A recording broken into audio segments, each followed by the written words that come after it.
देख्दै कस्तो राम्रो लाग्यो नि। यसै के हो भने यो बोइल आलु हो, यो प्याज मसिनो पारेर काटेको। अनि हरियो भेजमा चाहिँ मसँग काक्रो र बिलाई मात्रै छ। पत्ताकोबी र मुला पनि, मुलाको त अहिले सिजन होइन। धनिया, यहाँ अमिलोमा निबु अनि अदुवा मसिनो पारेर, यो चाहिँ स्किप गर्न पनि सक्नुहुन्छ। यो चाहिँ काँचो खोर्सानी, डल्ले खोर्सानी चाहिँ छैन है। यहाँ गेडागुडीहरू ठिक्क पारेको छ। अब बनाउँछु चाट।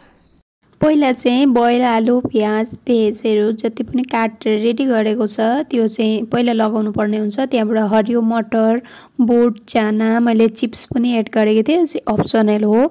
चाट मसला, कालो नुन अनि नुन, त्यहाँबाट हर्दी मसला, जिरो र धनियाँको मसला, अनि त्यहाँबाट मेन इन्ग्रिडियन्ट्स भनेको त मुरै हो। अनि त्यसपछि सस। अनि मैले चाहिँ यो गिलो चटपटे बनाउनलाई चाहिँ अर्को सस पनि घरैमा रेडी गरेकी थिएँ। यसको पनि रेसिपी चाहिन्छ भने हजुरहरूले कमेन्ट गर्नु होला।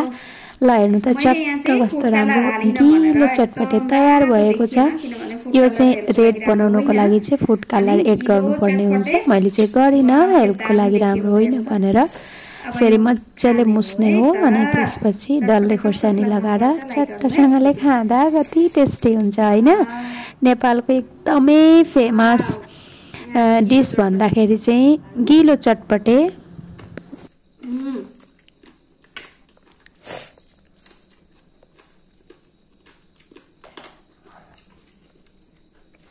वाउ,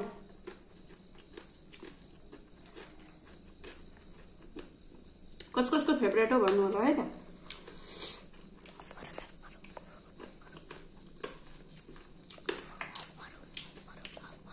रेसिपी सेयर गरेँ, तपाईँहरू पनि बनाएर खान सक्नुहुन्छ।